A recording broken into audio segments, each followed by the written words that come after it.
Good afternoon. Thank you so much for taking the time to join us. My name is Muila Monganama, and I serve as Virtual Event Director for Black and Sask, and I am your co-moderator for this event, and I go by she, her pronouns.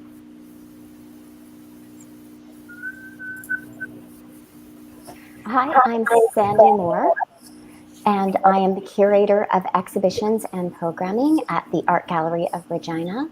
I'm also a white settler cis woman. I use the pronouns she and her. And I was asked recently why I felt it was important to say this. And some of the reasons is because it's important not to assume identity. And I'd like to clearly identify myself, in part to recognize that many people don't have the luxury of having their identity recognized visually. Sure. So, here. Today we are so excited to be joined by three Black artists with Sask roots, Peter, Shimbi, and Janelle. Before we begin and have the artists introduce themselves, I would like to pass it back to Sandy. I want to acknowledge that although we are meeting digitally, I am joining you from the traditional lands referred to as Treaty 4 territory, the city of Regina, located on Treaty 4 territory, the original lands of the Cree, Ojibwe, Saulteaux, Dakota, Nakota, Lakota, and the homeland of the Métis Nation. Today, these lands continue to be a shared territory for many diverse peoples. It is important that we recognize that we all have benefits and responsibilities under treaty agreements. We acknowledge the harms and injustices of the past and the present, and we dedicate efforts to working together in the spirit of collaboration and reconciliation, as we are all treaty people. We respect and honor the treaties made on all territories. We acknowledge the harms and mistakes of the past, and we are committed to moving forward in partnership with Indigenous and First Nations people. I and the organization are committed to turning our thoughts and intentions to being better and doing better. When we hear words like colonialism, genocide, and racism, we may hunch up, cross our arms, and go rigid. In short, we feel anger, pain, and injustice in our bodies. We should not deny historical and current harms, but rather feel them and react. And certainly in the last month, we have been feeling and reacting to revelations of the dehumanization of Indigenous children in the residential school system in Canada.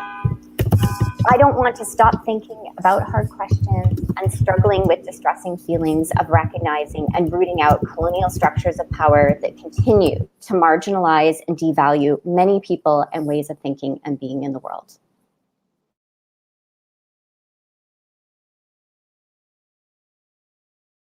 Individual organizations. So as I said before, I am the virtual event director for Black and Sask.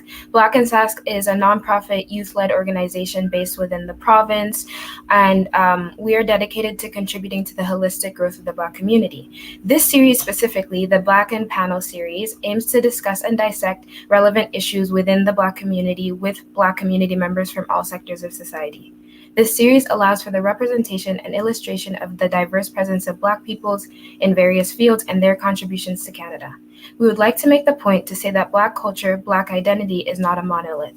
It includes many cultures, historical practices, backgrounds, and individual experiences. This episode of the Black In series, titled Black in Art, is a collaboration between Black and Sask and the Art Gallery of Regina. We seek to share the practices of Black artists living in Saskatchewan, the paths they followed to their artistic careers, their personal experiences, and how this informs their art. We invite attendees to use the comments section to ask artists questions and make comments or seek advice.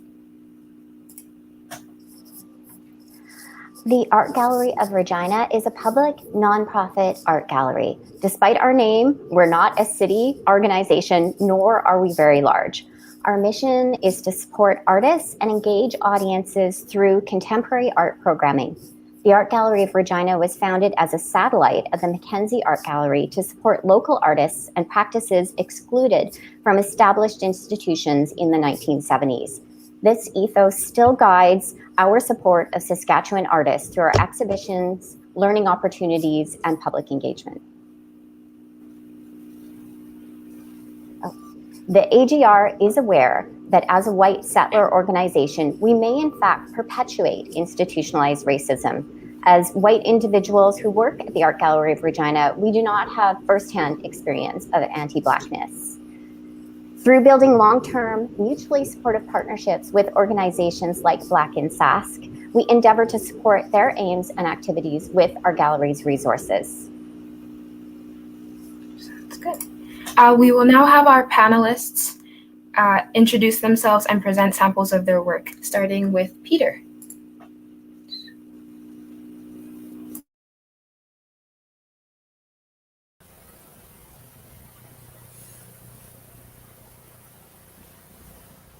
Hi.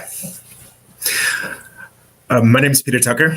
I'm a visual artist living and working in Moose Jaw, Saskatchewan. My art practice, I guess, is based in painting and sculpture. I've come to it to where I'm at now in a bit of a roundabout way. I've been living in Saskatchewan for the past 10 years after moving here from Montreal. Prior to that, I lived in Saskatchewan when I was very young. I was born in Toronto, but adopted into a Welsh family. We moved from Toronto to Wales for the first 5 years of my life. And then we moved to Saskatchewan for 3 years when I was very young. And at that point, living in a very small community in Saskatchewan, just east of North Battleford, there wasn't a lot of, I didn't see anyone that, where I was able to see a mirror of myself, I guess. And so I tended to gravitate towards the landscape as a reference point for connection, which started my interest in painting the landscape and looking at the landscape, as you'll see in the first slide of Out on a Limb, gravitating towards landscape as a way to examine not only my relationship with the world and my identity, but as a society as well, how we tend to see we disregard, I think, where we come from in a lot of ways. At least that was my experience, especially trying to figure out where I had come from, and like they say, you can't know where you're going unless you know where you come from. So this piece kind of represents that, the fact that we are creating these societies based on nature, this base, and we distort it and view it in a way almost as if it's unnecessary, or it's kind of a distraction, or just a sideline, like a backdrop to what we're trying to accomplish. And growing up, I felt that in many ways, that in my adopted family, I had to try to fit in and conform to in order to be able to be accepted. There wasn't a lot of encouragement to explore my racial heritage, my background.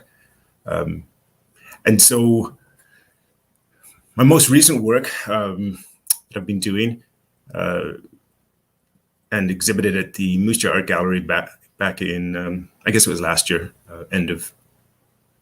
beginning of 2020. In the next slide, you'll see piece Effort, which is an exploration of just the effort it takes to try to mold yourself to be accepted, or to understand, or to grow, and how many pieces and the complexity of trying to understand one's identity. And for myself, I think, especially given the fact that being mixed race and adopted, and not having a reflection around me to as a guide or a connection, was difficult. And so years later, I'm still exploring that. I'm still trying to understand that and that informs a lot of what I do these days. And I choose to work a lot with reclaimed wood. I've done that actually, I was doing that when I was a child in Saskatchewan, just finding bits and pieces of wood and trying to put them together, create something with them. I like the idea of reclaiming something or taking something that would otherwise be discarded and give it a new life or potential, and to become beautiful, hopefully. And then this is just other views of that piece. This blurred tree series, can move on to that. Again, back to trees, wood. It's been essential throughout my work, and I gravitate towards trees. They symbolize for us, the tree of life, the tree of knowledge, family tree. But I did this blur series because I felt like, again, trees are something that we tend to see as just decoration, backdrop, and they're blurred as we're whizzing by in their fast-paced lives towards the things that we think are so much more important. And yet, again, they are the foundation for much of what we've been able to do as people. And from cradle to the coffin, we've used trees and wood. But in another way, I use that as a metaphor for how I felt so much of the time throughout the years, overseen, overlooked for who I am, or a large part of who I am. And so it's been quite a difficult path to discovering that. I met my biological parents along the way, and my biological father, which connected me to my family in Trinidad. And I met brothers and sisters from that experience for the first time only 10 years ago, just after I moved to Saskatchewan for the second time. And that's been an interesting discovery, to again reconnect, and again that's informing a lot of what I do in my work. I think the next slide is reroute, or might be the three. Oh, yes, right. Mirage.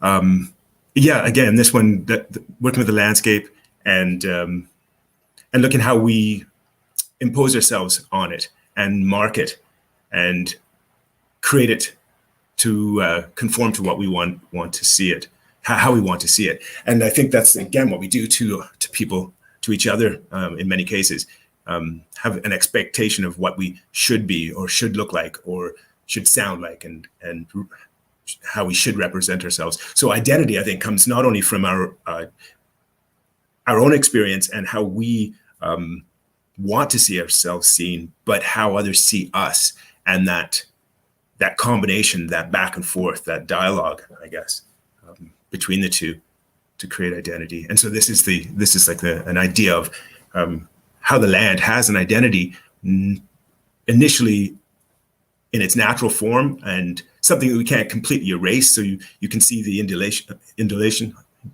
the undulations of the land, the rolls of the land that we can't actually flatten, and yet make it conform to our expectations.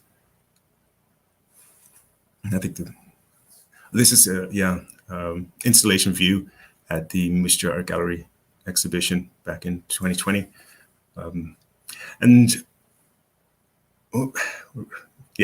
so this is a piece called Reroute, which kind of represents the idea of being cut off, like a branch cut from one tree and grafted onto another tree, which is kind of what I feel like adoption is.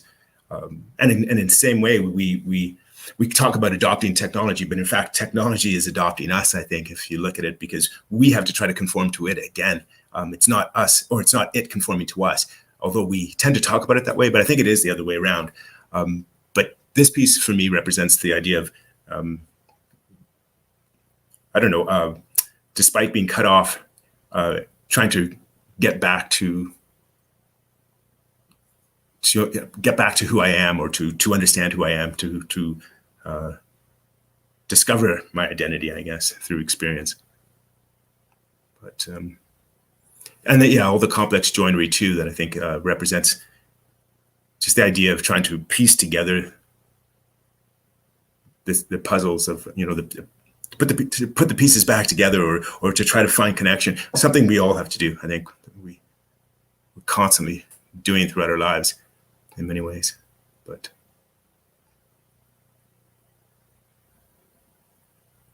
yeah, that's it.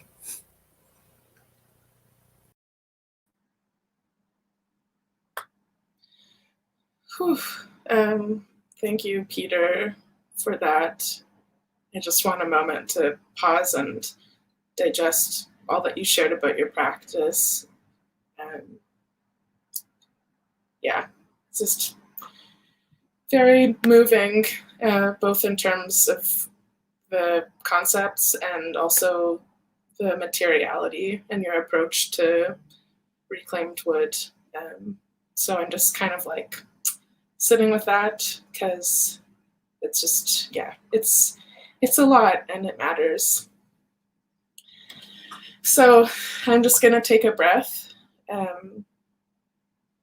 before I start.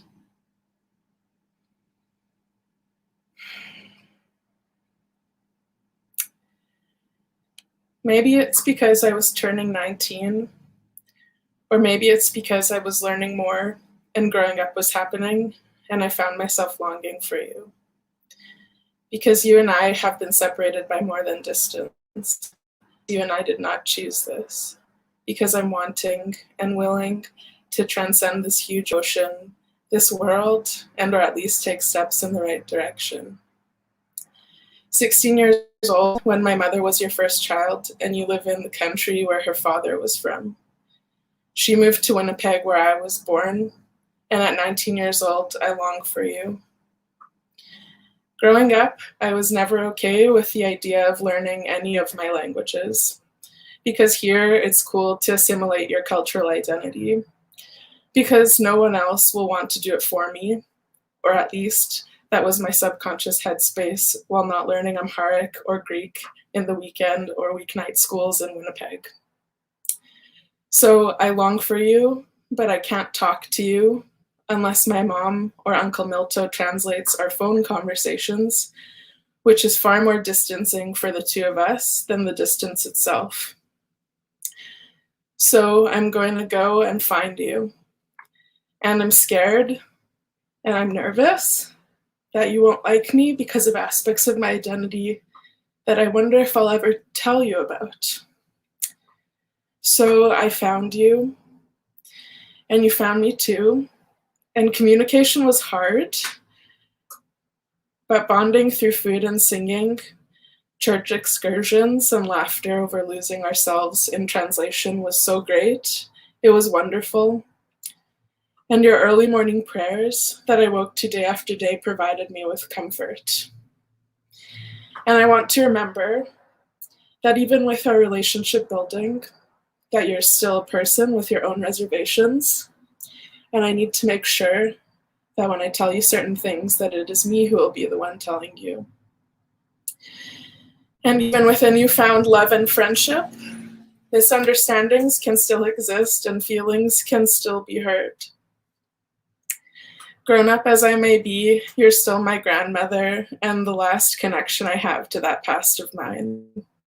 The last of the line of grandparents' generation. You are young, and our relationship has got to start happening. This divided culture, this wonder, this wanting an untranslatable identity, this diaspora's diaspora, this self-assimilation, self-appropriation, and appropriating one's own identity. This broken language, this reflection, this revival to reconnect in connections, these empty silences and off-colored comments, my autonomy, this amity, isolation's isolation, and this track, right track, which path off the beaten path, my cross culture, this feminist, This distance and I'm distant, and absence. The way these intersect, my queerness, my questions, my growth, growing, regressing, exploring your familiarity. Time lost to regressing only leaves me with time to progress. Scripted conversations, barriers of language wrote. I'm tired of that, and better than that, because you were first. Only I was too young and defensive to see that hearing you say shame on my parents for not teaching me my language really wasn't an attack on me. You are just upset at the potential for a lost generation of your blood. You're just concerned for the well-being of us, so I get it now. Jeśli miakus ty zamieniałeś, ja. Whew. So that was a reading, a performative reading of the text that accompanied my film Ya Ayat. And it's a short film about my relationship with my grandma and about relationality in general. The images that you see in the slideshow are stills from that work, and that work exists because of a context created by the former executive director of the Winnipeg Film Group, Cecilia Araneda. She had the foresight to develop a mentorship program alongside a long-standing mentorship organization in Vaughan Territory, Winnipeg, called MAWA, Mentoring Artists for Women's Art. And the mentorship program was called Mosaic. It was for 2 women, 1 Indigenous woman, 1 woman of color, 2 women a year, to have a grant, to have mentorship to create work, whatever work someone wanted to, and also to create a first project. I have the privilege of coming from a very creative family. My mother did a degree in fine arts after immigrating. My brother did a film studies program, and I was always sort of raised in and around the arts. A mentorship like that meant that I had room to grow and develop in my practice with guidance that was tailor-made, which is often absent from institutionalized spaces. As a racialized person, as a queer person, as a woman, as a gender-conforming identified person. Currently, I'm the executive director of the Saskatchewan Film Pool Cooperative, and it's my hope that a space like this can provide opportunities like the one I was afforded in order for folks to explore and experiment and feel supported and feel safe and comfortable in their own creative practices. I wanted to do a performative reading of this work because sometimes there's so much screen content in this pandemic moment that instead of showing you this work of moving image, I would just do a revisit of a text that I wrote when I was 18 and 19 years old. Right now I'm 30 and I live in Treaty 4 Territory in Regina, Saskatchewan. Obviously, the text is still resonant. It's something that I return to. It's so meaningful to be able to have something to return to that's like my own personal artistic time capsule. And I would just like to invite anyone watching, if you're interested in filmmaking, to engage with the organization I'm working at. And also, if you're interested in seeing this short film, please feel free to send me an email. The email will be up later in the panel, and I'd be more than happy to share the link with you. Thank you for your time. I have so much love and respect and care for my co-presenters and for the folks that are organizing today and for everyone who's tuned in. Thank you so much.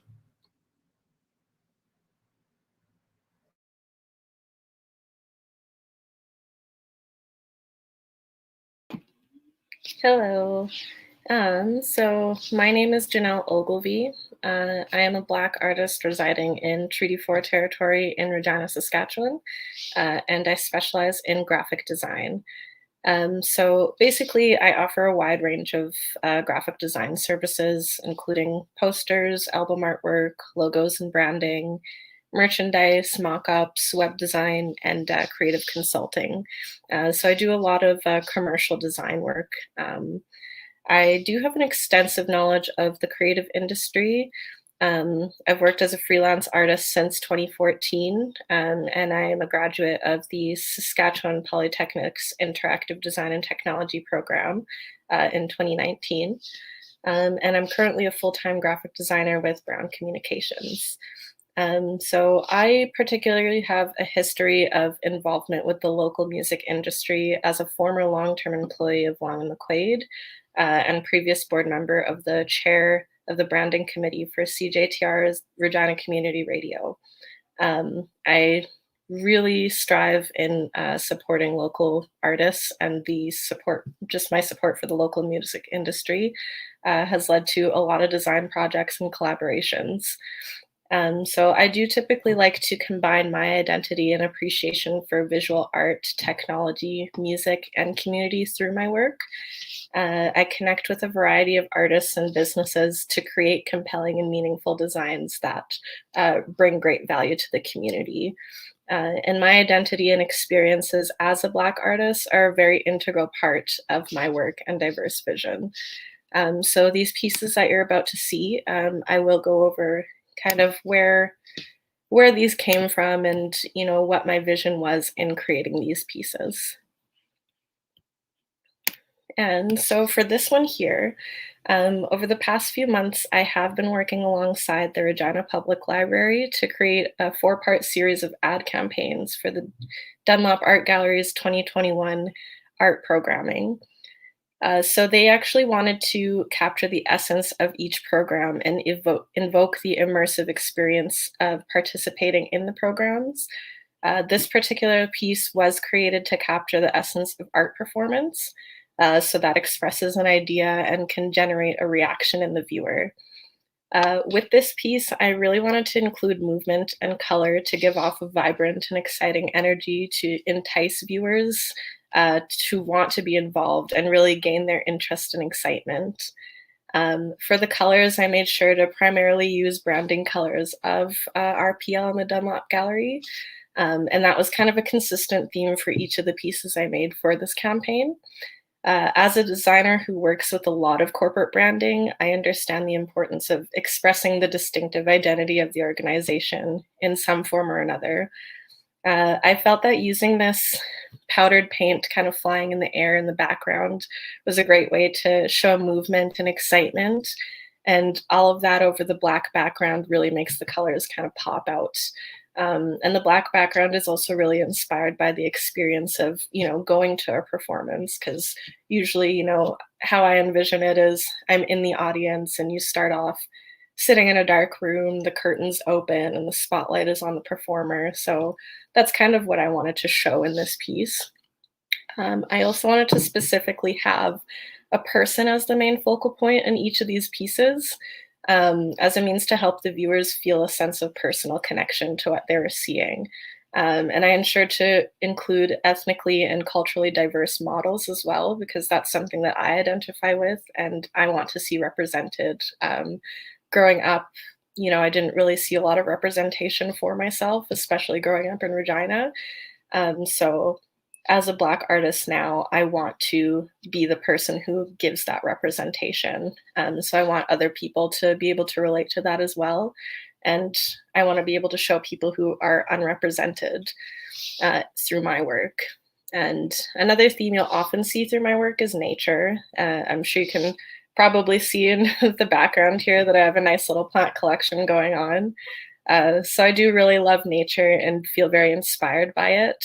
So with this piece specifically, I wanted to, break like societal gender norms and just show this strong Black man with this alternative look doing performance art, in the beauty of nature and, having that just amazing energy in here. So that was that was the inspiration for creating this piece.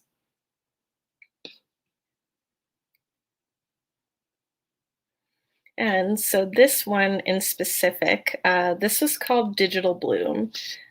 So as I mentioned before, nature is a consistent theme for me in my work. It's something that I feel really passionate about and connected to.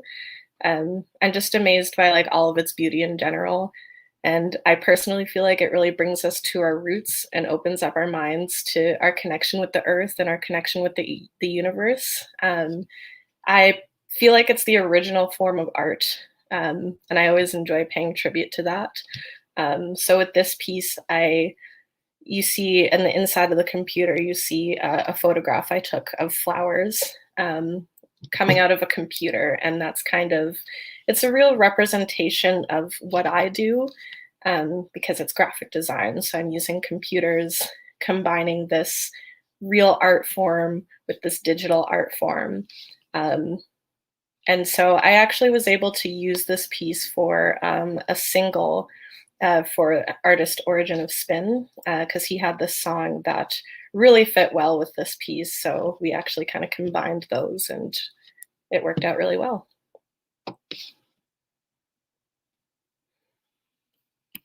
So this piece, so this one was a album cover that I did for a band called People of the Sun. So People of the Sun is a local band in Regina that features a really wide range of talents and cultures. In the band, you've got InfoRed, an Indigenous MC. You've got Origin of Spin, a Pakistani-born MC and producer. You've got Nigerian-born singers Nini and Ade. The rhythm section, you've got keyboardist Ethan Roach, drummer Cyprian Henry, bass player Rob Lane, and guitarist Eric Melson. So it's such a unique blend of artists and such a largely diverse group, like nothing I've ever witnessed in Regina before. So as a Black artist myself who strives to represent diversity and my support in the community and with other local artists, I was really honored to be asked to design this album cover. The cover itself was actually a collaborative effort. So Eric Melson provided some beautiful photographs of different areas in Saskatchewan. Kate Bibbs painted the notable sun on the cover. Even the text you see in the People of the Sun was customized to include a variety of vibrant colors to represent that vibrant, diverse, bold, and captivating energy of the band. And then I've layered some clouds throughout the composition as well.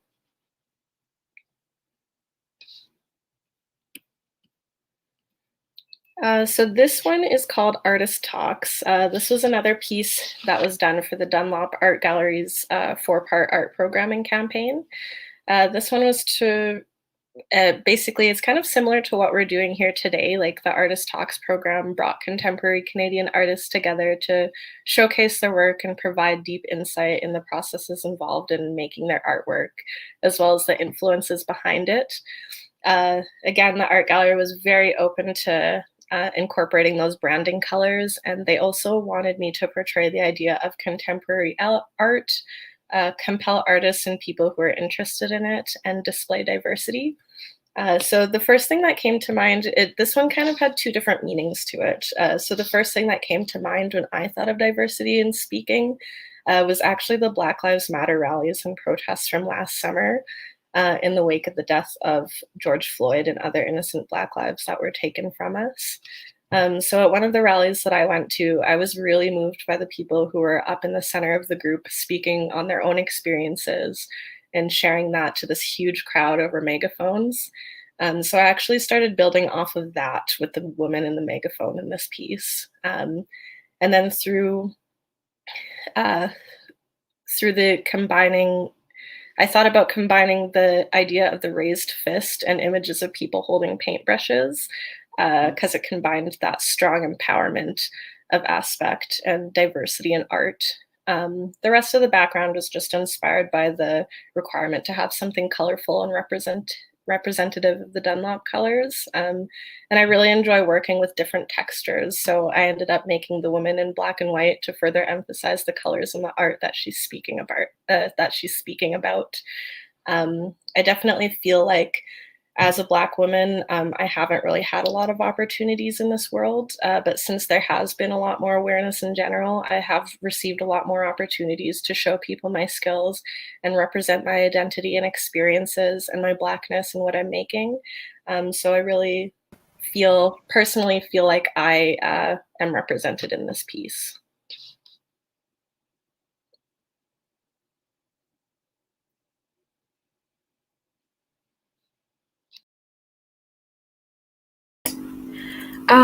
Thank you so much for sharing, everybody. That was really moving, and I loved seeing all your art pieces and kind of understanding more about the work that goes into it.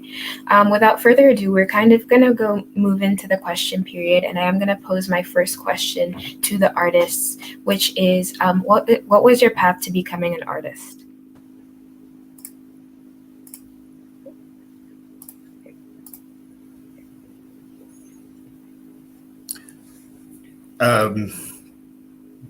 My path to becoming an artist was very convoluted, I guess. I started making art as far back as I can remember. I was always drawing, working with a lot of things, even as a young child in Saskatchewan. Again, just finding scraps to work with. But then, of course, life gets in the way and you get distracted, and time passes. And since I've moved to Saskatchewan, I've decided to make to commit myself to being an artist. So it's been a long journey to get to where I am now, but this is what I've always known I wanted to do, and it's just I guess perseverance and resilience.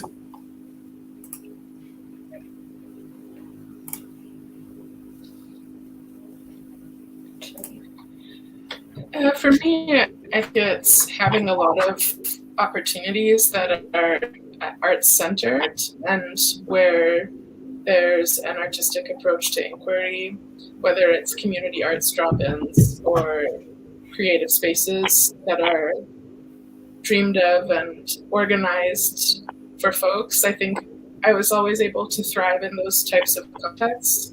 And then also having communities and peers and family who understood the arts was just so meaningful, because then I never really had to question my role as an artist or my abilities. There was just for exploration and support.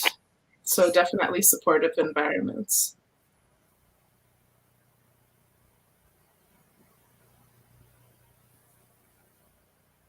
So for my entire life, I've always been really interested in arts of all mediums. Like even when I was a kid, painting and drawing were my favorite hobbies above anything else. By late elementary school, throughout high school, my main interests kind of shifted to computer science and teaching myself some basic front end coding, making little websites like Pixo and Tumblr. I also started playing around with Photoshop a lot and making memes for my friends. Photography was another really big interest in high school, and at that point in my life, I actually wanted to pursue that for my future career. Aside from visual art, music also became a really integral part of my life and identity. I started playing piano around age 13 and was involved in a lot of music in high school, like choir and vocal jazz. Started thoroughly exploring my own music. When I graduated, I was taking some classes at the U of R briefly, but stopped because I didn't really know what I wanted to do. And I also started working my job as an administrative assistant at Long and McQuaid, which was really fitting for me as an artistic person with a love for music. My supervisors had me working on like general admin duties, but when they found out my art skills, I started taking on small design tasks. And that eventually led to my coworkers starting to commission me to make event posters for their bands outside of work. I eventually started designing as a hobby and came to realize it was something I loved doing. So I actually wanted to pursue it professionally and applied for the Interactive Design and Technology program at Sask Polytech. So after I graduated that program, I did continue working in the music store and started doing some freelance work outside of that. Later, I joined the board of directors for CJTR and chaired their branding committee.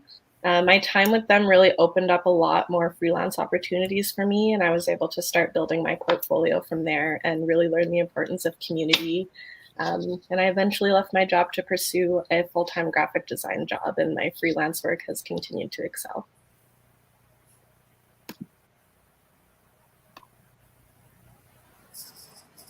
Thanks. Well, first of all, I wanted to say to all the artists, thank you for sharing yourself through sharing your artwork. I appreciate, the vulnerability that comes with sharing your art and with speaking about it. And I want you to know I appreciate the openness and want to receive your words with equal openness. And I really value this gift. And I have a similar sort of question, but I wonder if you can recall an experience that you had with artwork that made you want to dedicate your life to this. Or if there is, yeah, I think let's just go there. Can you recall a time that you were had an encounter with an artwork that made you think, yes, I want to be an artist?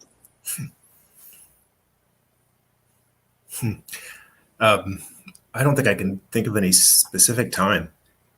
Again, I just always knew it was something I just I've been driven to do.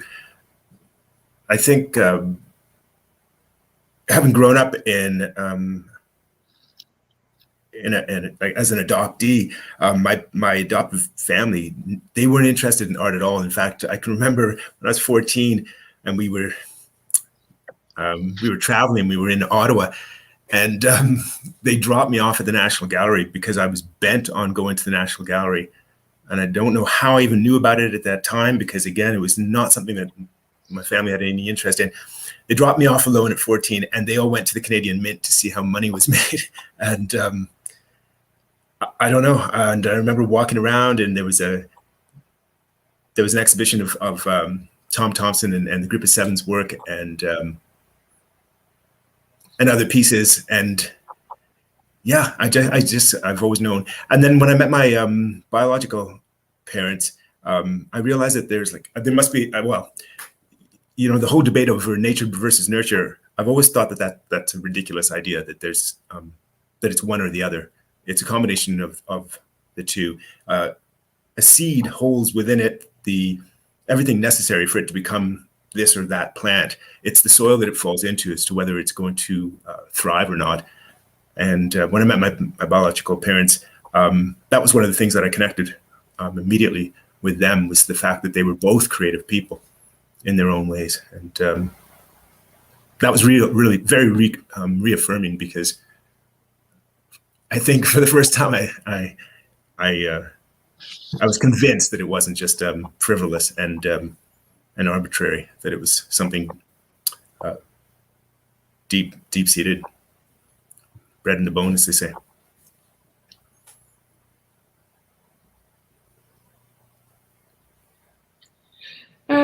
I think for films specifically,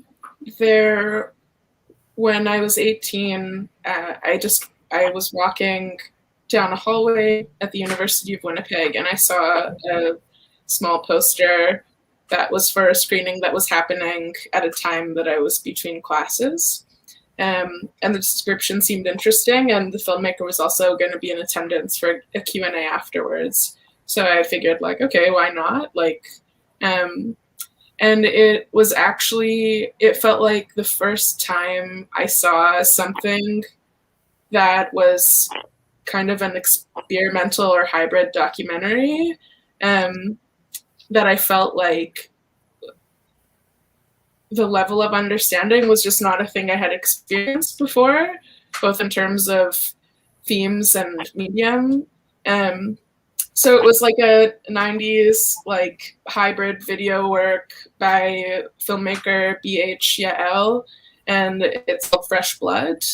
B.H. Yael is a filmmaker that explores themes of environmental degradation, diaspora, specifically explored gender, family, the nuances of having a Jewish identity that's an Iraqi Jewish identity within the Israel-Palestine context. And as some of you know, Al Nakba Day has just passed recently, a couple of weeks ago, but a day of remembering and mourning for all of the complicated conflicts in that context. I think that the way that her film explored these subject matters and also did it in an experimental way and had a lot of dance elements that both disrupted culture and gender norms in the ways that she examined belly dance through a gender expansive and queer perspective were really informative to me and really helped my early kind of visioning of what a film practice of my own might look like. And more than that, being able to experience her presence in a Q&A, especially in the context of some very complicated and quite sick Zionist backlash, and how she handled it as like a mature artist, filmmaker, who's also a professor at OCAD, who also is no stranger to, like as a mixed Jewish person, like no stranger to the nuances of that conflict. Just witnessing how much grace and gravitas she had in handling some of those questions was completely inspiring. So definitely that for me felt like the first time that I was able to imagine having a film or video practice of my own.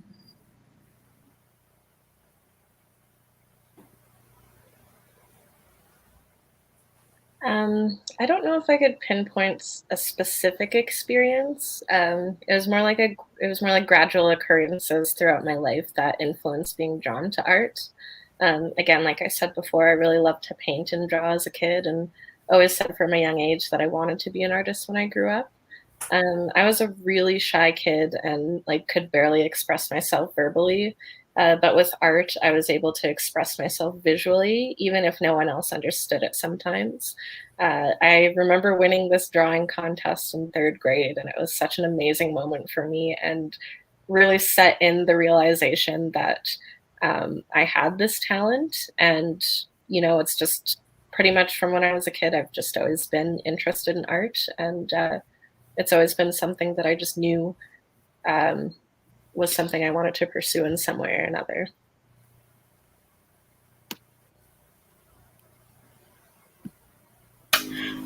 Again, thank you for sharing. So we just talked a bit about kind of what you've received from the pieces of art you've interacted with, or the first few pieces, or how art makes you feel. But what insights do you hope people gain when they encounter your art, and how do you hope to make people feel, or to make people see things, or do you hope to make people see things? I don't know whether I want to make people see things. I hope that they see things. Again, we it's a combination between who we are and our environment. So I think that people will see things that they connect with from their experience, and if they see a connection, then it's going to affect them. And I think that's something that's happened to me over the years, you know, seeing different people's work, being inspired, and seeing a reflection again of people that can do this for a living, or at least make their way through life. I guess, yeah. I hope that you know, people are inspired. That's all, and encouraged to pursue art if that's their calling, if that's what they want to do.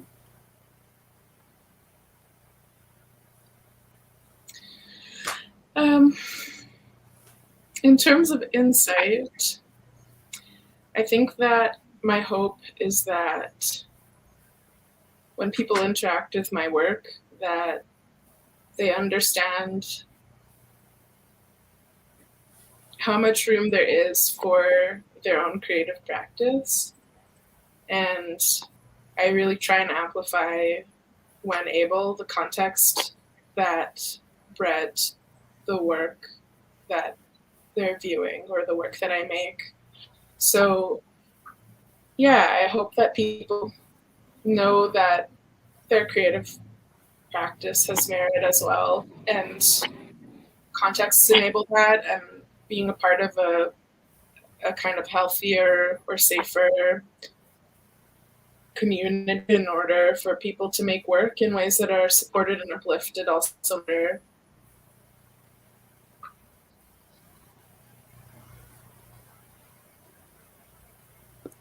I think with my line of work, the things that are really important to me usually end up being incorporated in the pieces I'm making. So nature, music, culture and diversity, and community is a really big one. So I do really want people to pick up on those things and just understand the importance of those things, and how you can navigate with that in the real world. But aside from that, I do also hope that people can pull their own interpretations and meanings from my art, because I know that that is a really important part of art as well, is how you can connect with it personally.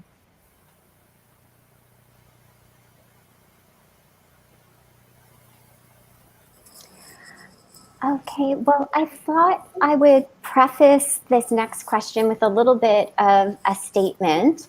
And Janelle, your comment there was really perfect segue to what I wanted to say in terms of art being a medium of communication. But people are always putting together their own experience with what the artist has invested their work with to create meaning. And I think that art is most effective not when it's conveying a didactic message, but when it spurs new ways for us to view and question social norms we take for granted, and gives us insights into other people's experience that can create empathy and dispel stereotypical views and preconceived notions. And also, when I think about contemporary art, I'm aware that, the art history that we learn in school and these structures that surround institutions and contemporary art practice are essentially Northwestern European models. So I wonder, this is a huge question, I wonder what strategies you develop or use to maintain an authentic voice in your art practice. For example, do you reference popular culture or familial knowledge in your work? In my work, I don't really use cultural references. Again, nature is the foundation for most of my work. Apart from, I guess, the landscapes where you can see the evidence of our disturbance or mark making on the surface of the earth. However, I do recognize links after going down to Trinidad during Carnival and being introduced to people that were creating these incredible pieces, these costumes, but like some of the I don't know how to describe them, but the framework that they would build to create these beautiful pieces, much larger than the person carrying them, and having to be lightweight and movable, and seeing some of what I've done in my own work, not even making the connection until afterwards. So I think there's something there. I just don't know how I tap into it, or whether it's an unconscious borrowing or connection. I don't try to focus on that. I suppose I go about things more intuitively and let it be what it is. But it's very personal for me, I think, and again, nature based.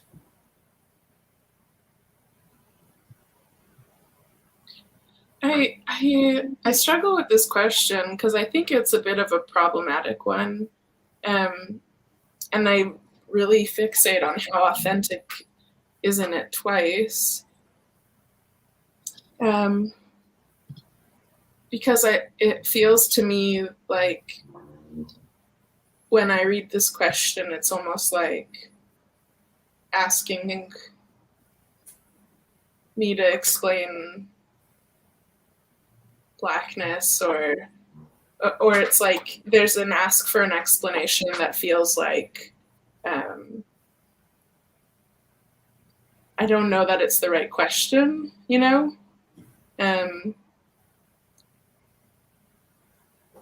Because I think sometimes for certain things to be shared, there ought to be a way that that there's a context that invites that sharing. But yeah, I kind of want to pause and pass on this one, because it feels like to me it's not quite the right question.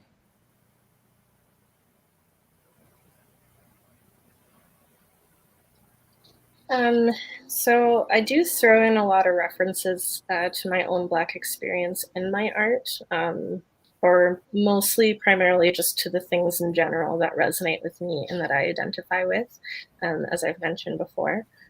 I do primarily try to seek out work on projects that are relative to things that I support, or something that I resonate or identify with, and can give me the opportunity to put that out into the world as a message for others. Otherwise, I think in general, like, it just kind of comes naturally, really.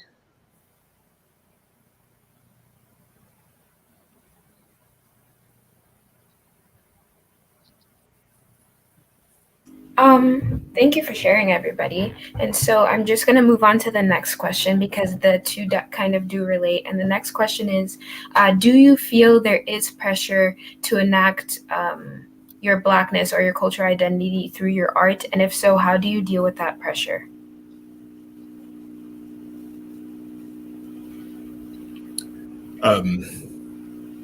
Pressure, I guess I don't. To enact. Again, I don't know how to answer these questions. Words are not my forte. That's why I do visual work.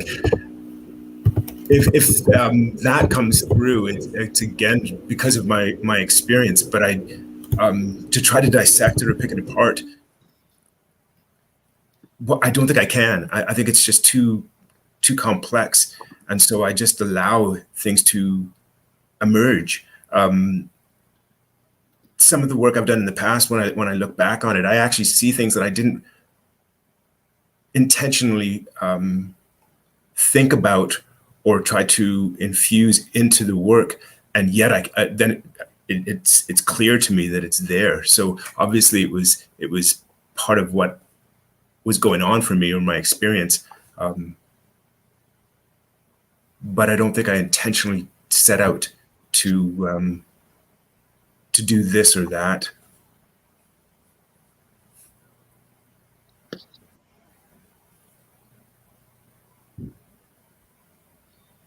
I work really hard to access, create, and enable spaces where that pressure is not present or a factor. I think it's really easy in institutions that are built on colonial and settler first legacies, predominantly white institutions. I think it's really easy to sort of ambiently be asked to perform Blackness or perform cultural identity in our so-called mosaic of a so-called nation. So yeah, in terms of dealing with that pressure, a lot of it comes from really intentional opt-outs that intersect with the creation of alternative spaces, or working towards the support and continual development of alternative spaces, which I feel like is not something everyone gets to do, but it's something that I've worked really hard to do.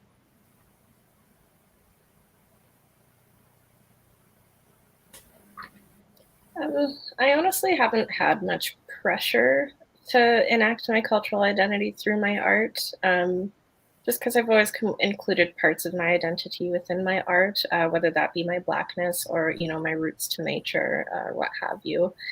It just feels natural for me to want to include those parts in what I'm making, especially for compositions that feature images of people. I want representation for myself, and I have the freedom to create that, so I do. But I don't necessarily feel pressured to have to do it because it's something that I want to do myself. And I don't feel that pressuring people to enact their identity is authentic in itself.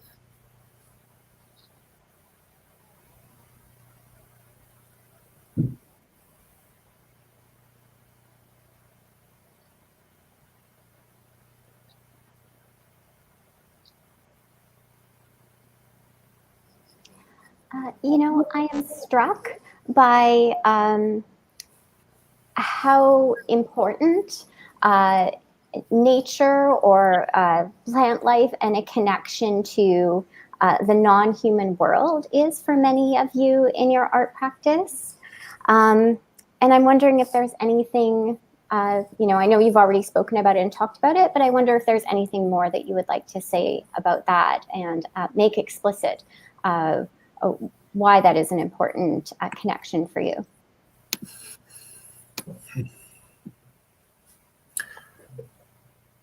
It's important. I think for me, it's important because, as I said before, not seeing myself, not seeing a reflection anywhere for the first, I think, 7, 8, 9 years of my life.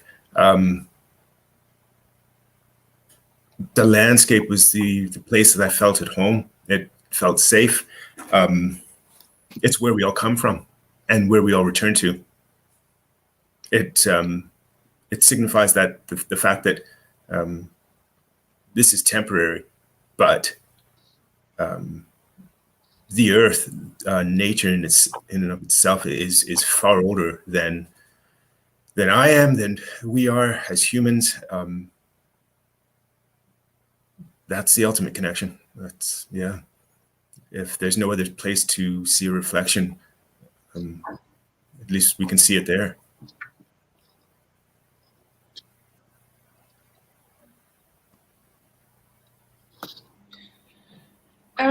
For me, nature is everywhere, a part of everything, to sort of echo some of what Peter has already touched upon, and also Janelle earlier.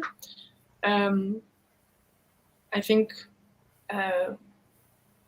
framework that I have approached things through in my creative and artistic practices has really, like a predominant one, has been diaspora, which basically means when you or a group of people are living somewhere that you don't have historic roots to. Very loose and wily definition there. So if you're not familiar with that term, I encourage you to read more about it. But yeah, with nature specifically, I think it's just so tied to a sense of place, and I think that there's an idea of these places that my parents are from, and there's like a kind of embodied understanding of the place that I was born and raised, or the place that I currently am, or places that I am going to be in. But I think with nature specifically, it just sometimes it feels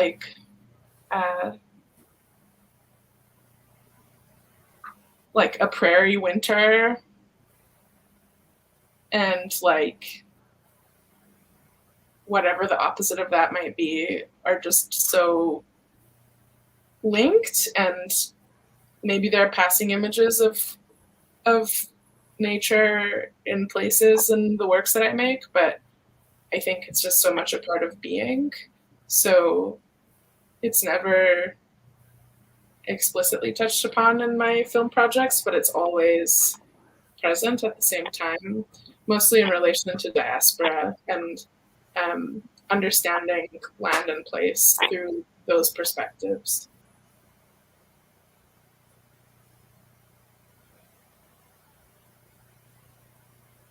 So as I kind of mentioned when I touched on that in Digital Bloom, nature, like it's the one thing that I feel the most connected to. It feels like the root of all existence. It's where we all come from.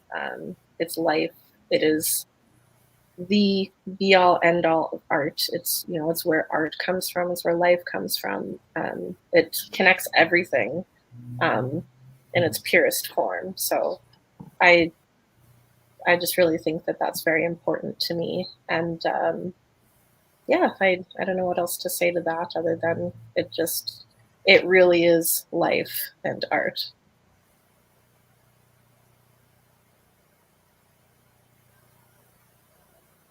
All right. Again, thank you for sharing. Usually how I start off this segment. But I think Shimbi touched on something very important, which is assumptions about where you come from and kind of what your story is. And I'm sure we can all talk about kind of the things that are assumed about us. But I would like to ask, do you feel, especially in the art world and or what you do, that there is an expectation of how black artists should represent themselves, and how does that affect you? And kind of if you could even give examples of these expectations or moments where you've kind of had this pushed on you, if there is any, or just what you think, how you think black artists should exist and how it's perceived in the art world.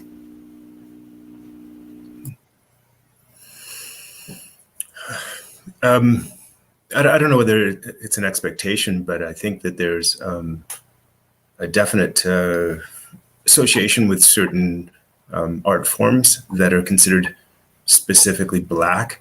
And yet those are being adopted by other cultures now and picked up and remixed and reused. It's like everything, it's becoming a melting pot. I think we tend to put up boundaries, or we feel like we're being robbed if somebody else, borrows from one culture to another. I don't think, I mean, whether there's an expectation or not, I don't feel that personally, but then I tend to work in isolation most of the time anyway, completely cut off from the rest of the world half the time. So when I'm working, that doesn't influence me, unless I see something that resonates with me, and that can come from anywhere, and doesn't necessarily show up in my work directly, but could influence the way I'm thinking about my work or the questions that I'm asking.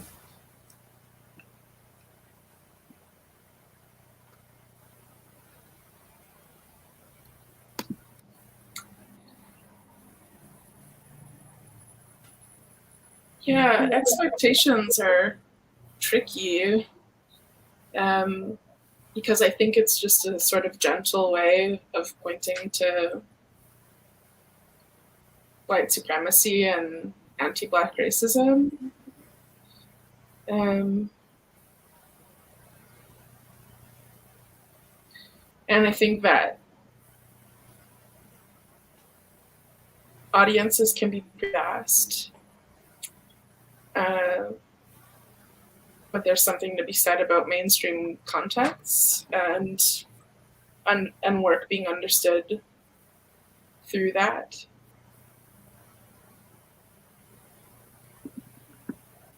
Yeah, I think that the realities of navigating systems of oppression in insidious ways that they show up in ways that are not always overt, but in ways that are maybe sometimes considered microaggressions or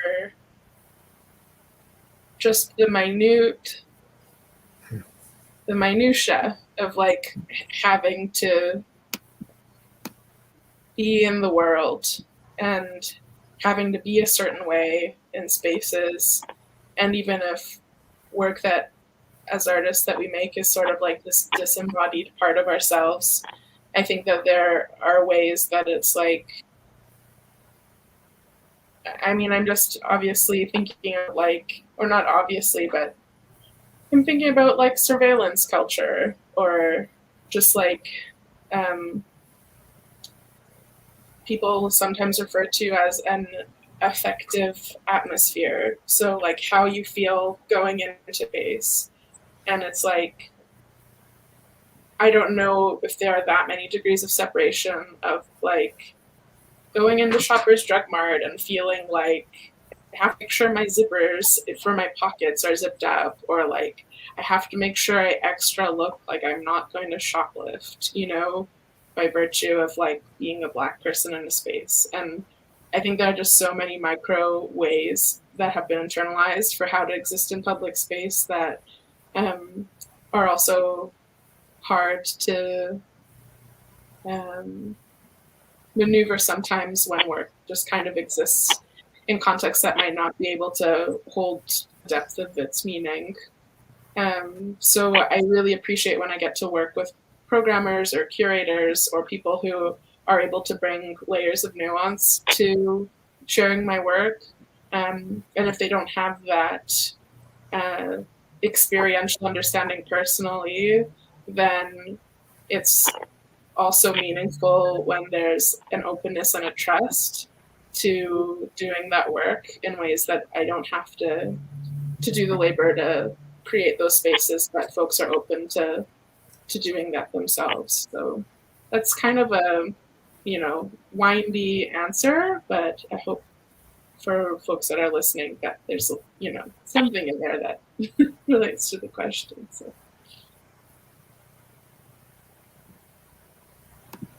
I do sometimes feel like, you know, even though I'm receiving these opportunities to integrate diversity in culture, that there still is this expectation that as a Black person, that I have to professionally present myself a certain way that kind of waters down who I am or kind of waters down my culture.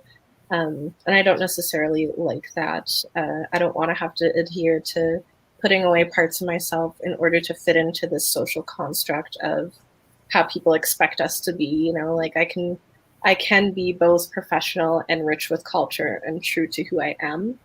On the contrary, I do also feel like sometimes there's this expectation to be like this spokesperson for Blackness in white spaces.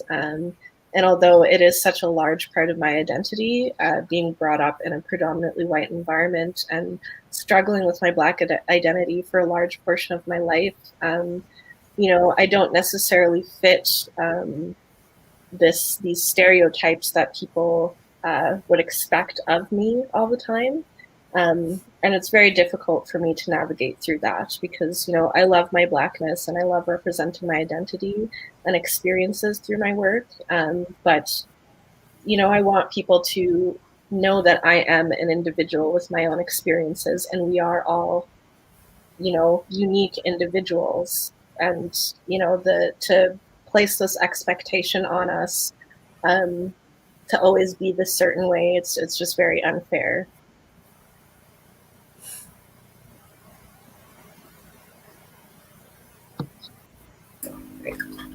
Yes, absolutely. And speaking of kind of expectations that you can't reach, I would like to preamble this next question.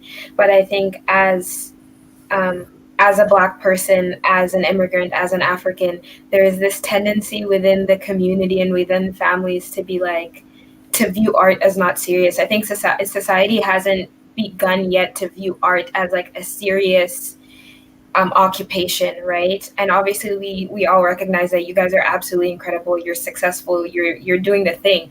But this has been my favorite question, and I've been waiting for this one, because I would like to know, like, with discussing specifically with Black people and people within the Black community, but also just people in your family and friends, how did they react to you guys kind of at the beginning, wanting to become artists, and versus like how do other people react when you meet them and you tell them what you do, and how have people who have known what you do for a long time, such as your family and your friends, how have they grown through that, and do people still have the same mindset of like, oh, like this isn't a serious occupation, or like what is people's reaction and how's that changed over time?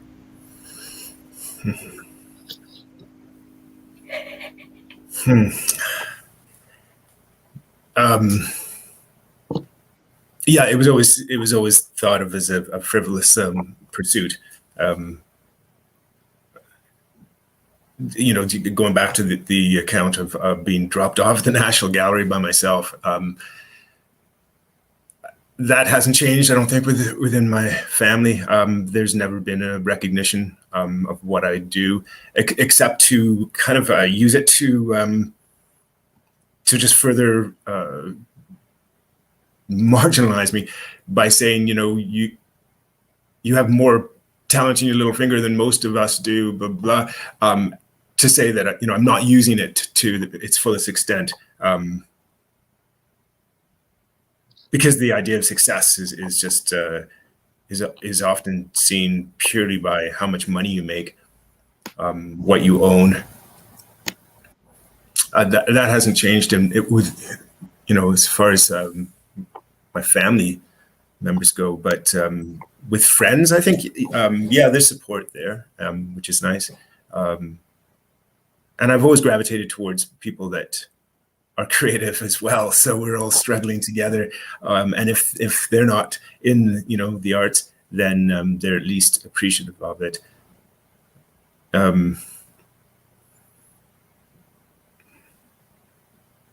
Yeah.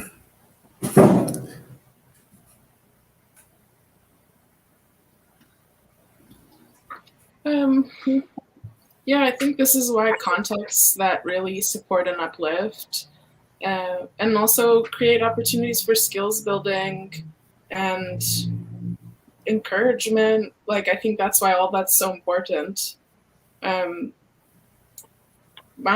mom is an artist as well, so I think there's a lot of room for me to feel affirmed and supported in my identity as an artist. And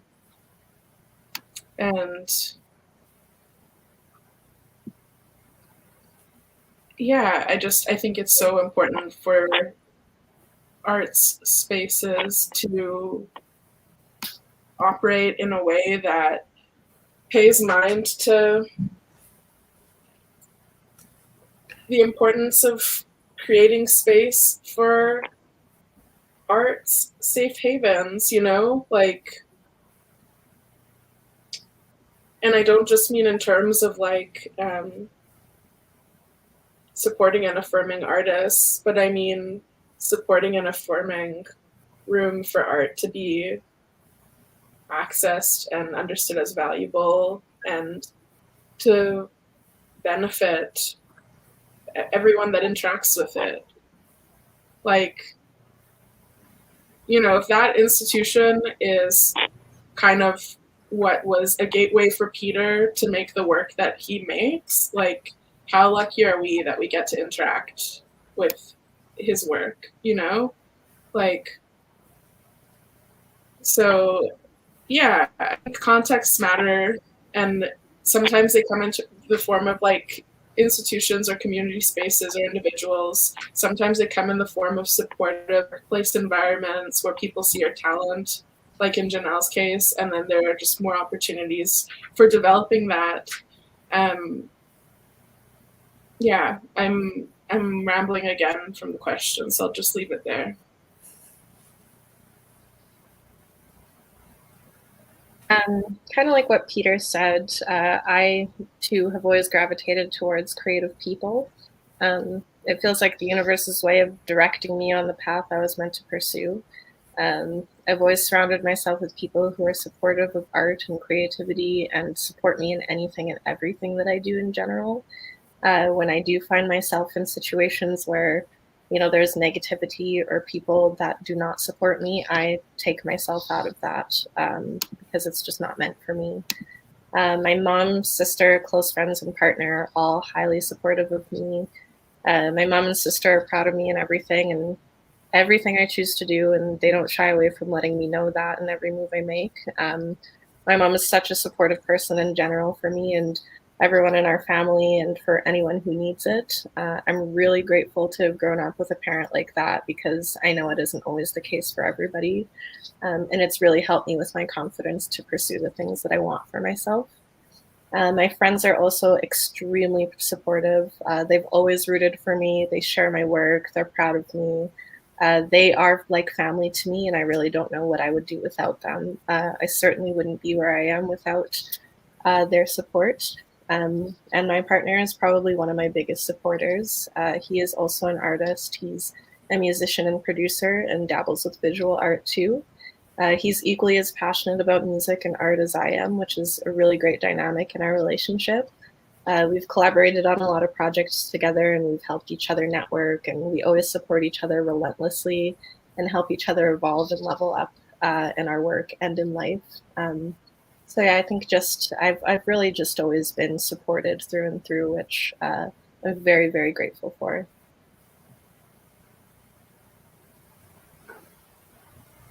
It's really lovely to hear how Shimby and Janelle, you've both been supported by your family and your community in, forging your path as an artist.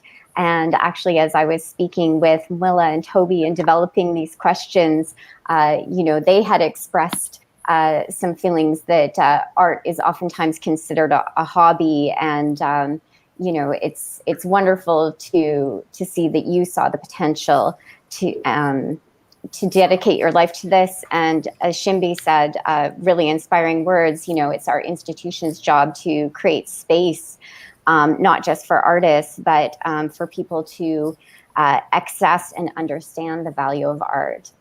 So thank you for answering those questions. We do have a question in the chat that I'd like to read out. It is, how do you see your artistic practice and work evolving or changing, if at all, in our current cultural climate?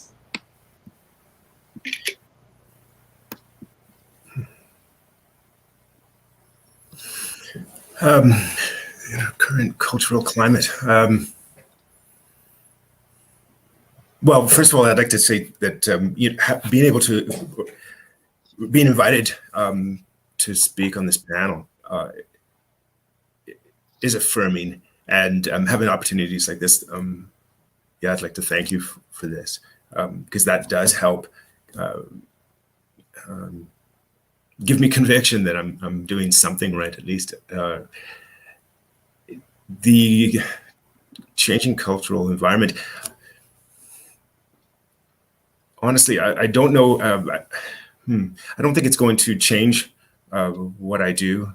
I think my artistic practice is changing for more personal reasons than anything else.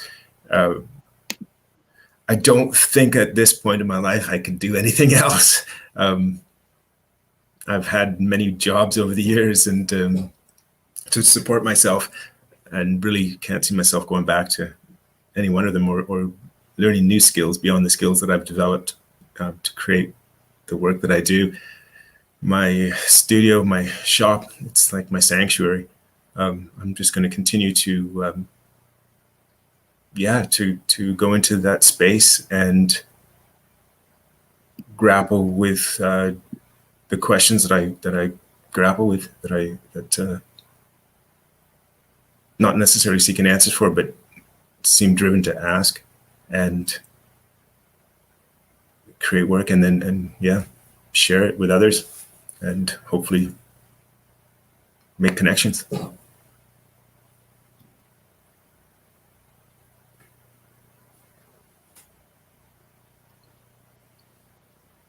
Yeah, I mean, evolution and change are constant, and I think it remains to be seen how this current cultural climate impacts work in development or future works. Um, but I think that's why I like engaging with certain core themes, um, and seeing how that evolves over time, because it's sort of a helpful reference point, or engaging with specific mediums. Like I predominantly work on 16 millimeter film, which is it's like analog motion picture. Let's see what's a good example.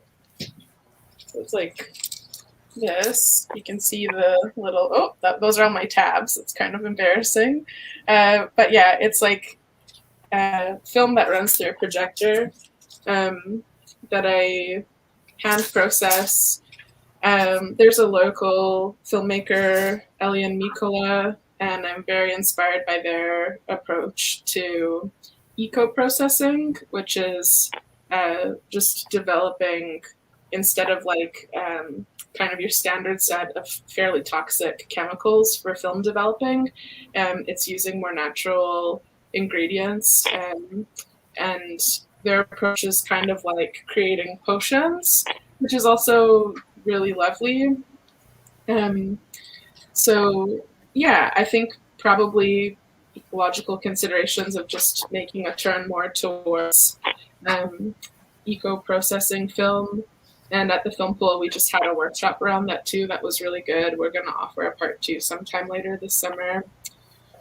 And yeah, kind of committing to certain themes and to the medium of film, because there are some really incredible analog filmmakers, some really incredible Black women that work in analog, people of color, queer folks, but they're not necessarily the people that are associated with this medium. So yeah, just a sort of steadfast, kind of enduring love of working with film, and like film as object, like something that I can touch and something that's precious, but the preciousness doesn't mean I can't physically interact with it, you know? And then of course ecological considerations for how I process.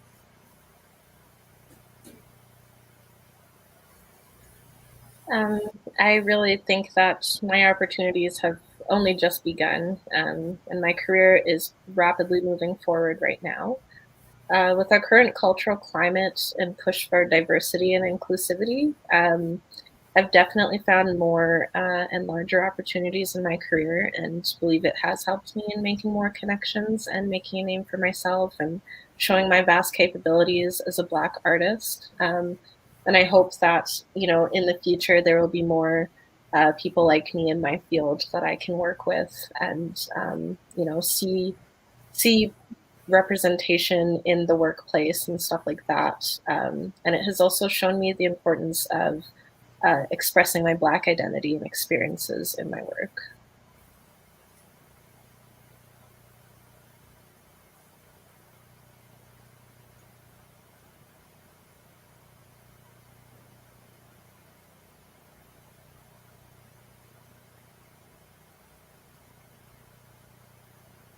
Oh, this is Sandy. I have a question for our panelists. What ideally would you like to see, or I guess experience, in working with a small community visual arts institution like the Art Gallery of Regina? What would a relationship like that ideally be like for you?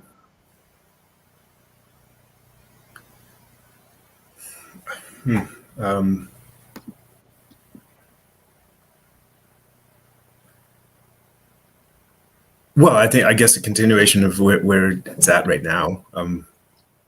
Getting to know you, Sandy, and visiting the space, meeting other artists, and being able to exhibit my work and building a community, having it as part of building that community of people and making connections.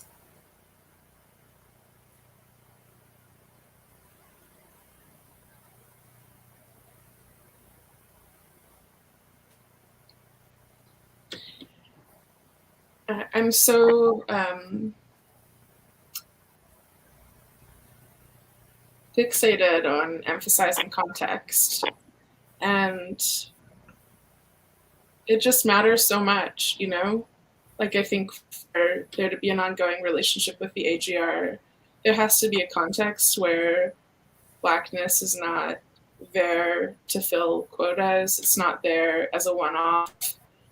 It has to be an integrated and integral part of the institution, of relationships that are built and maintained over time, both with artists and curators and organizations and the broader communities. I think that this panel, when I was first asked to be on it, one of the first things that I asked Sandy was, what's the context for this ask and who's organizing it? Because I think that in this current cultural climate, to kind of borrow from that previous question, there's so much exhausting performative acts that we're all kind of used to witnessing or interacting with. And relationship building is deeper than that. Relationship building is not a gesture. It's a commitment that's two ways. And I also think that making space and holding space for Blackness and the nuances of Blackness is not a monolith, which obviously with this panel I think is very clear, even though we're talking about arts practices. Like, we all have such varied experiences, approaches, methodologies, materials. I think holding space for those nuances while also steadfastly committing to a decolonial approach and praxis of knowing and naming whose land we're on. I think those things naturally have to go hand in hand, and that's kind of the only way it gets to move forward. And I think we'll also all kind of be better for it. Holding room for Blackness and decolonial practices is for everyone. Just like feminism is for everyone, you know, or ought to be. So.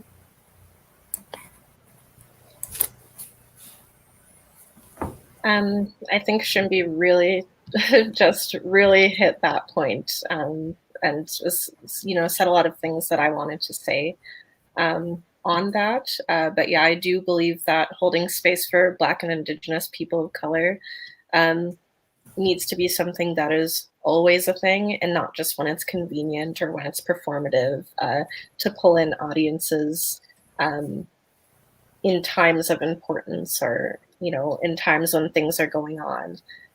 It needs to be a developed relationship that continues to happen. I really feel that, you know, there are a lot of places that I've worked with, you know, like CJTR, Regina Community Radio. They really strive for diversity and inclusion.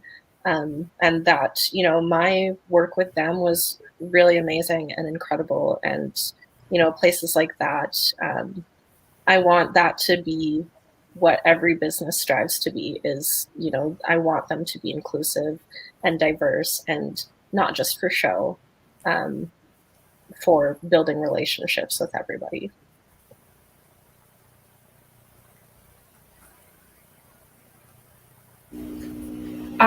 Yes, that and more. I think one thing that we constantly discuss within the organization is the fact that we exist before February and after February, and we're always willing to collaborate and have discussions when and host things like this. And I think that that was part of the catalyst for having this type of panel, because it's like every day we're doing great things. You guys are doing great things. We're doing amazing things, and we're doing the work. And so, you know, we can be celebrated on a random Saturday in June, sorry. And, you know, because we're always doing great things, and that's what we deserve, to be seen every single day of every single month of every single year. And that's definitely it. So now I would like to open up due to the panelists. If anybody has any more questions in the comment section, or the panelists have any questions for each other, or any comments or anything.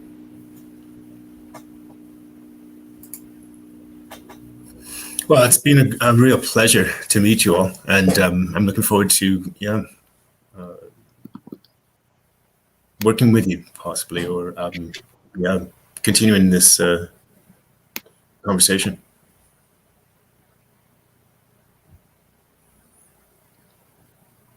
I have so much love and gratitude for my fellow panelists, for the organizers, and for everyone watching this either live or after the recording.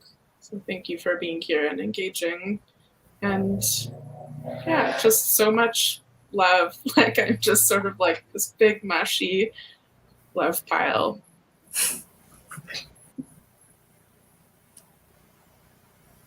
I cannot express enough how honored I am to be here today, and to get to share my story and experiences, and Peter and Shimbi, to hear your experiences as well. I'm not gonna lie, I almost cried in some of this.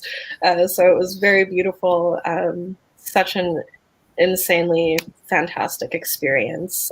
Sandy and Wheela, I really appreciate that you guys have taken the time to put this together. And I really do hope that this experience can open up connections with all of us.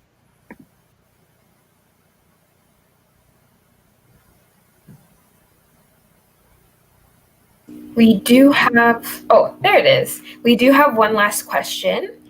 So I'm going to pop that up there. Beyond the creation and representation of art and practice, how important do you see your work as being a catalyst or tool of communication beyond your community, client, or city? So I'll give us a second. We can deep that if you need a minute.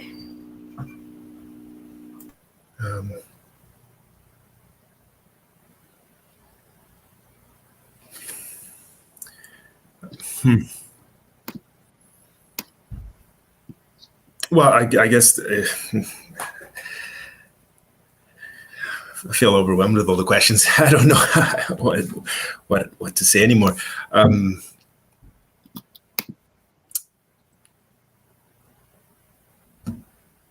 Yeah, I guess my art practice, it's a huge part of who I am, and it's not just the work that I do. It's not just the pieces that I put out. It's the whole process. And I don't think art. The idea that art is only like a product or an end result of a process is strange. I feel like it permeates every aspect of my life, and the way I think about things. And so everywhere I go, it becomes, it's there, I guess. And as Janelle said, I think it's, things are just getting started. I hope that that's the way it always feels, is that things are just getting started, or there's so much to do. There's so many things, so many experiences to have. And so everywhere I travel, everyone I meet, it's there. My art practice being part of who I am, it's always there. And I think, especially with the technology that we use today, like we're doing now, we can connect with people all over the world. Where once that used to only be in the hands of the few, the technology is very democratizing. So we can make connections far and wide, and I think that's an incredible opportunity.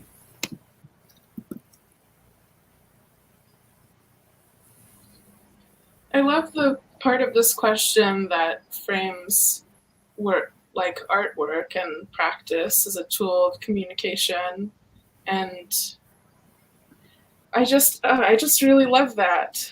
And it makes me think about earlier when Janelle was describing all the layers of her work and all the stylistic choices and all of the considerations of the client, but also of her own style, brand, interests, and what matters to amplify. And then I also think about the sculptural works of Peter's and the communication in terms of the different types of techniques of having different woods fit together. There's something about an invitation to observe and engage, or an invitation towards stillness. And yeah, I'm really kind of thinking about that, an invitation towards stillness.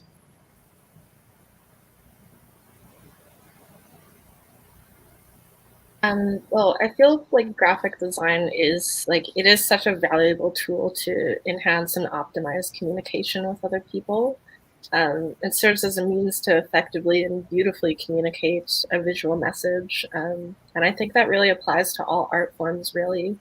And that communication does and always has stemmed far beyond our communities, our clients, and our cities. It's something that stems far past that and always will. It's very valuable. I really feel like it's such an integral part of life, and it's very important. It's a very important means of communication.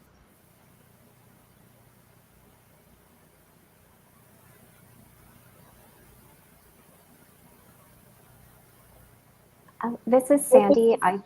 Sorry.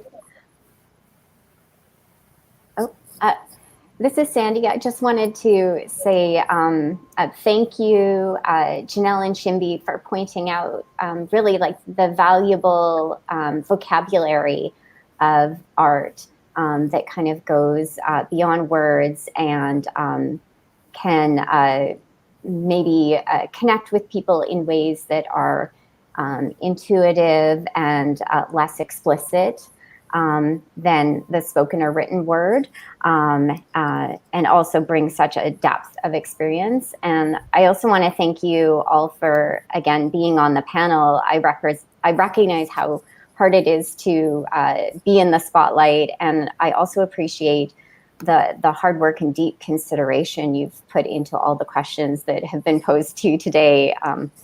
It's a lot, and I'm very grateful to be here with you today. I appreciate it.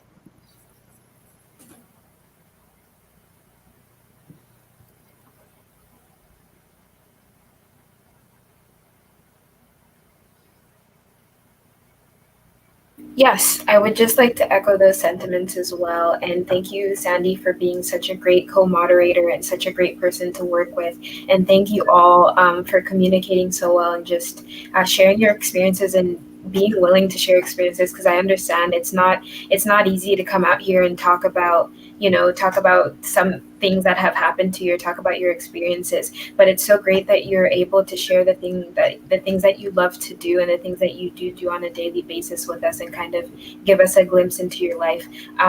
We appreciate that. And so I will pass it back to Sandy to talk about how, if any of the people watching would like to communicate with any of the panelists or get in touch with Sandy or Black and Sask, how you can do that. Wow, thanks, Mola. And thank you for those of you who have joined us live for Black in Art, or who are watching this as a recording.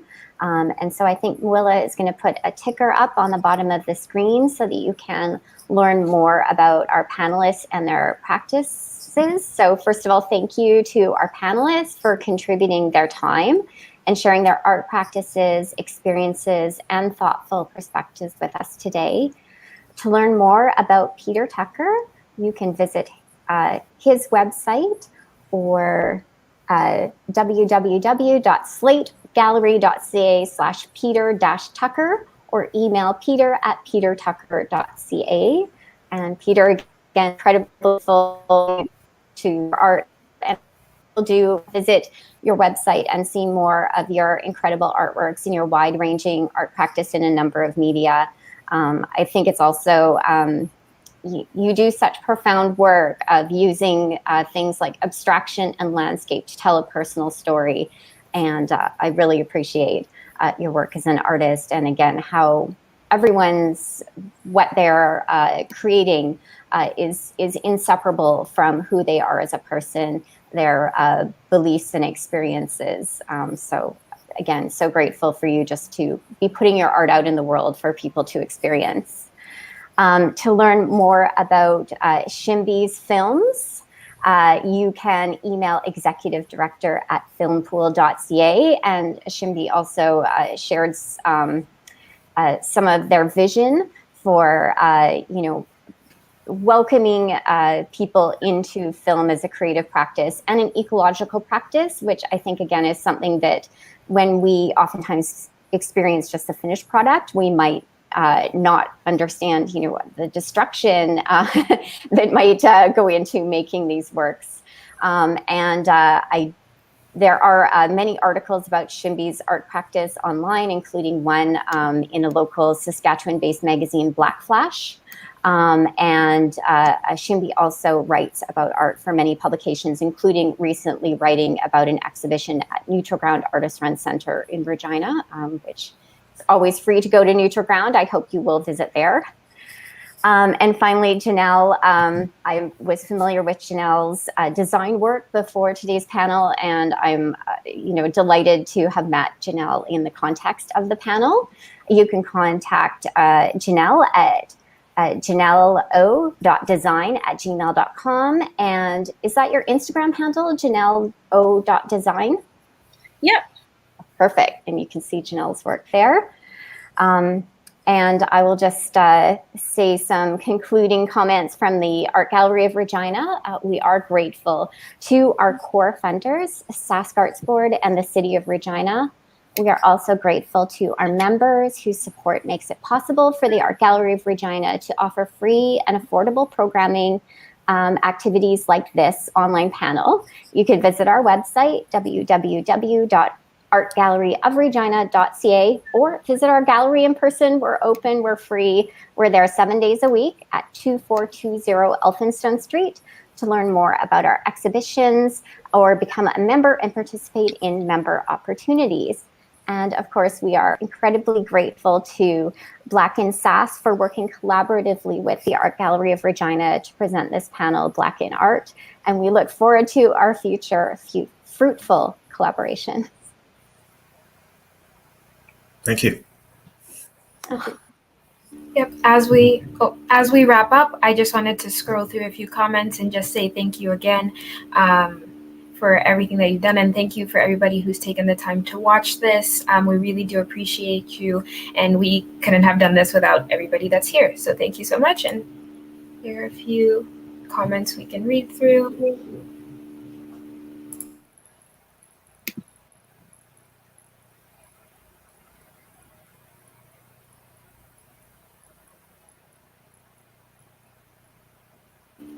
And that's all we have for today. So thank you so much and take care. Thanks.